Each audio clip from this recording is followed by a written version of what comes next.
Guys, do you all think that reception can be frustrating to you guys? Some of you guys. Because, like, I don't know. Because, like, this is just a little video about, you know, the reception.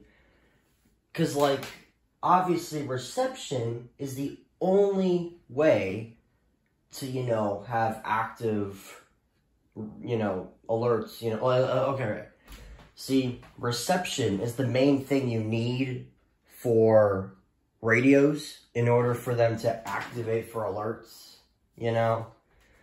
Sometimes that may not even happen. Like in some cases. You remember that severe thunderstorm watch that I caught the other day?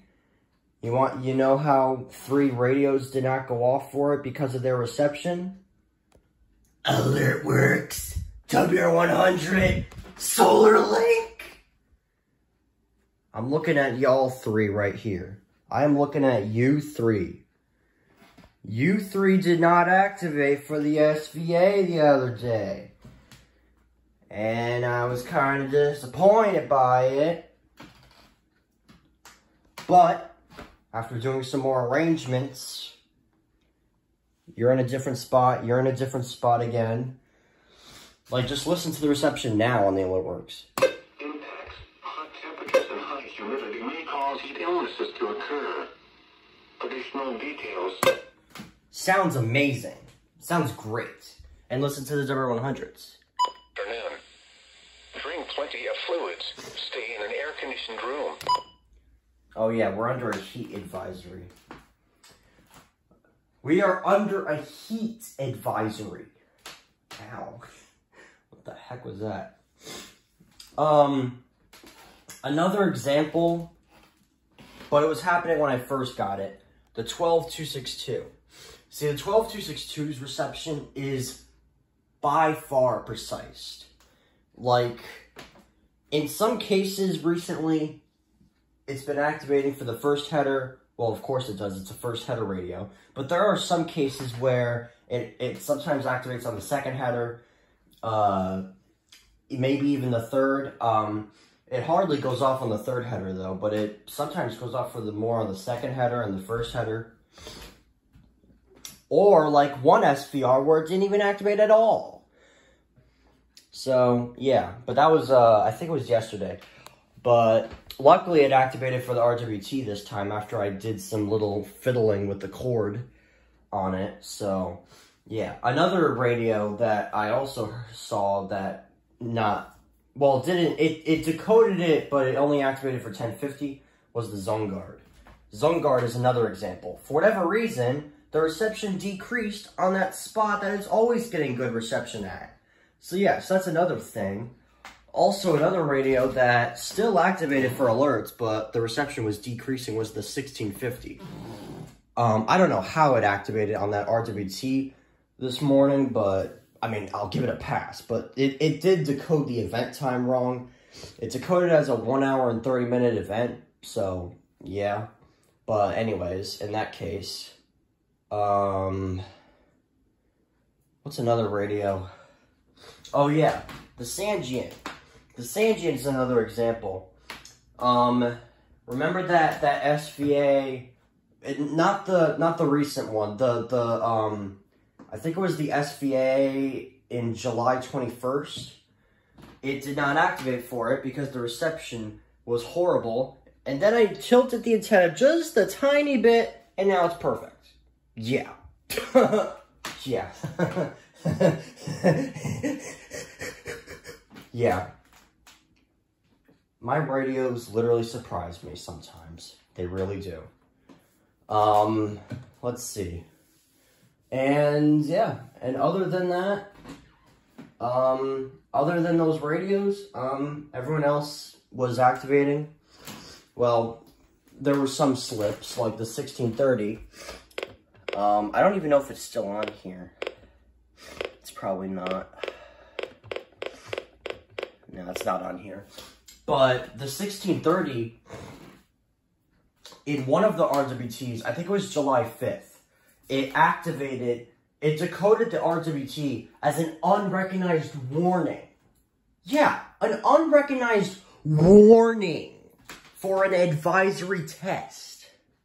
Yeah, that's crazy. Another radio that also slipped was the running snail. It activated a couple times for an unrecognized watch for the RWTs. Only 2 of them, but those ones were not recently. I mean, one of them was, but one of them was a while back, but I'll still remember that. Another big example is the ZoneGuard Plus. Recently, well, I mean, it's been getting better at decoding them properly, but a couple weeks ago or a week ago, the ZoneGuard always has been activating for unrecognized warnings as like the July 3rd SVR, not SVR, the July 3rd SVA, as well as a couple SVRs, and yeah, and I'm not letting that slide. But anyways, the 261's another example. Well, for this one, it corrected itself, though. But on the first header, it activated as an unrecognized warning for a flash flood warning, but then it corrected itself and like reactivated, I guess, for the correct decoder. Same thing with oh my god, I cannot speak. Same thing with the 991 for a KSC 43 SVR. It activated as an unrecognized statement, but it decoded it, but it corrected itself and it reactivated as an SVR. Another big example that's been happening recently is the WR120 Easy, where it decodes SVRs or FLWs or just like any warnings recently as unrecognized messages. So yeah, and I just realized, oh my god, I just realized this thing was on display mode. What the heck? I thought I put you on voice. Well, now I did. Oh my god. Are you for real? I seriously forgot to put that on just... Oh my god. Are you kidding me? Well, anyways, yeah. But I think you get it. I think you understand. My radios are just... what are they?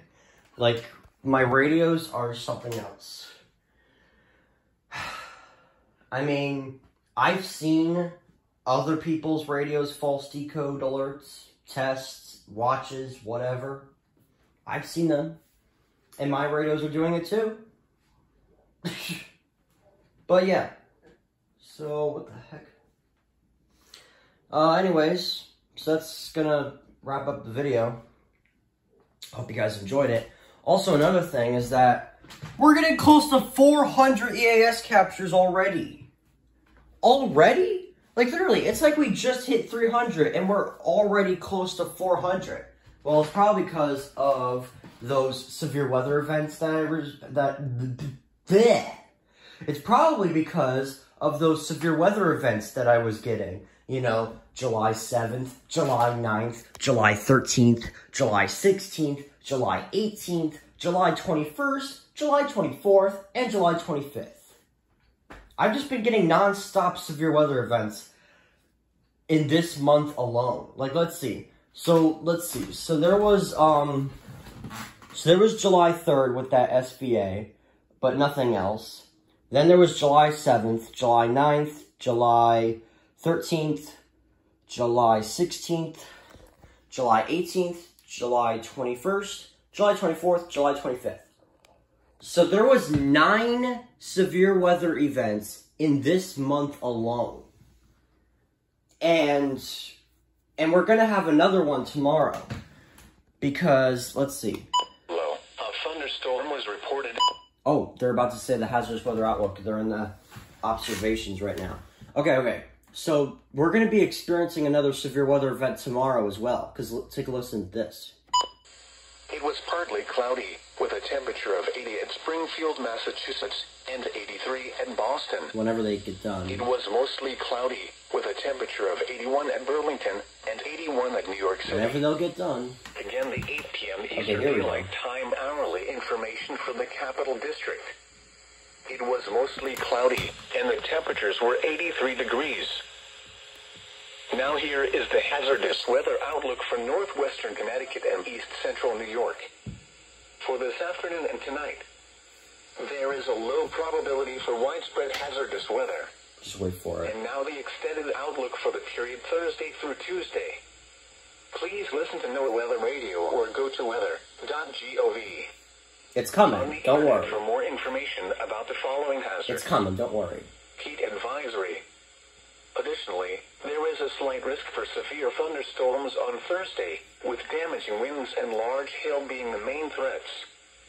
Isolated tornadoes are possible. Localized flash flooding will also be possible again, especially where downpours repeatedly move across the same areas. There is also a chance of thunderstorms on Saturday associated with a cold front moving across the region. Additional heat advisories may be needed on Saturday if confidence increases on heat index values exceeding 95 degrees. Spotter information statement. Spotter activation may be needed. Now here is the hazardous weather outlook for east central New York and eastern New York. But we're not done yet. For this afternoon and tonight, there is a low probability for widespread hazardous weather. And now the extended outlook for the period Thursday through Tuesday.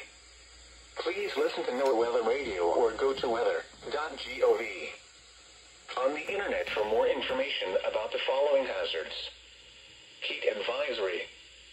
Additionally, there is a marginal to slight risk for severe thunderstorms on Thursday, with damaging winds and large hail being the main threats. That's tomorrow.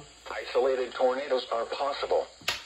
Localized flash flooding will also be possible again, especially where downpours repeatedly move across the same areas. There is also a chance of thunderstorms on Saturday associated with a cold front moving across the region. Spotter information statement. Spotter activation may be needed.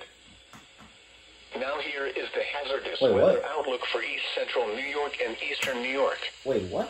For this afternoon and tonight, Didn't you already do one? there is a low probability for widespread hazardous weather. And now the extended outlook for the period Thursday through Tuesday. Additionally, there is a marginal to slight risk for severe thunderstorms on Thursday, with damaging winds and large hail being the main threats. Isolated tornadoes are possible. Localized flash flooding will also be possible again, especially... They already said the hazardous weather outlook for east central and eastern New York. What? Okay, well that was weird. But yeah, you heard that right, guys. A slight risk for severe thunderstorms, for large hail, damaging winds, and isolated tornadoes. Yep, Thursday's gonna be a banger. Oh boy, guys. Be prepared for a big compilation. Like, bet that there's going to be a huge compilation tomorrow. Just imagine. Oh my god, bro. This is like let's see. Yeah, July 27th. Okay, yeah. July 27th is going to be another severe weather event. I mean, am I not surprised anymore? Am I not surprised anymore? So yeah, be prepared for that, guys. Be prepared for a potential compilation. Oh boy. This is like, let's see, maybe, no, I don't think I should predict what I'm going to title it, though. I was going to think of, like, endless tornadic chaos or something like that. Because, you know, the thread is isolated tornadoes, right? Or maybe it's, like, endless severe weather chaos. I don't know. We'll just have to find out, though. I mean, I'm just assuming. I'm just, like, predicting on what's going to happen. I mean, anything could happen tomorrow. So, yeah. But anyways, guys, I'm going to go ahead and end the video because it's going on for quite a bit now. So, yeah. So, hope you guys enjoyed it, and I'll see you later.